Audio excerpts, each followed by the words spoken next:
Nulle part dans les Écritures il n'est question d'un mandat pour le confessionnalisme. Au contraire, le mandat est d'union et de connectivité.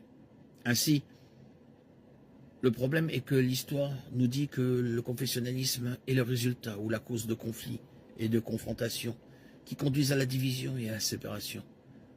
Jésus nous a dit qu'une maison divisée contre elle-même ne peut pas tenir. Ce principe général peut et doit être appliqué à l'Église. Nous en trouvons un exemple dans l'Église de Corinthe qui était aux prises avec des problèmes de division et de séparation. Il y avait ceux qui pensaient qu'ils devaient suivre Paul et ceux qui pensaient qu'ils devaient suivre l'enseignement d'Apollos.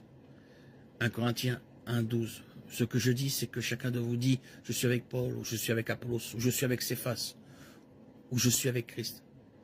Il semble y avoir au moins deux problèmes majeurs avec le confessionnalisme.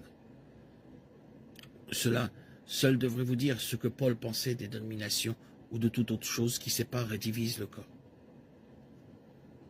Au verset 13, Paul pose des questions très précises. Christ est-il divisé? Est-ce Paul qui a été crucifié pour vous?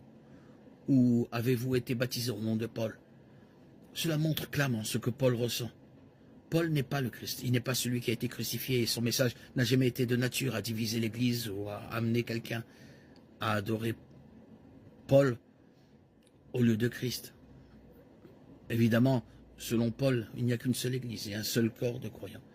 Et tout ce qui est différent affaiblit et détruit l'Église. Quiconque dit être de Paul ou d'Apollos est charnel.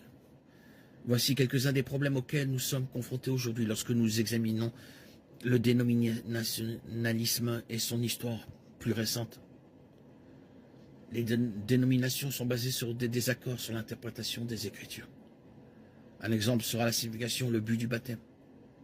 Le baptême est-il une condition pour le salut ou est-il un symbole du processus du salut? Il y a des dénominations des deux côtés sur cette question. En fait, le baptême, sa signification, sa forme et qui peut le recevoir a été un problème central dans la séparation des églises et la formation de nouvelles dénominations. Les désaccords sur l'interprétation des Écritures sont pris personnellement et deviennent des points de discorde. Cela conduit à des disputes qui peuvent et ont fait beaucoup pour détruire le témoignage de l'Église. L'Église devrait être capable de résoudre ces différences au sein du corps. Mais une fois de plus, l'histoire nous montre que cela n'arrive pas.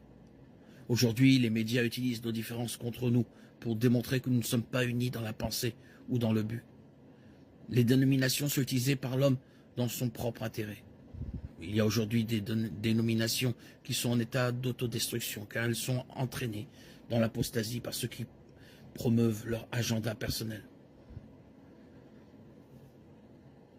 La valeur de l'unité réside dans la capacité de mettre en commun nos dons et nos ressources pour promouvoir le royaume dans un monde perdu.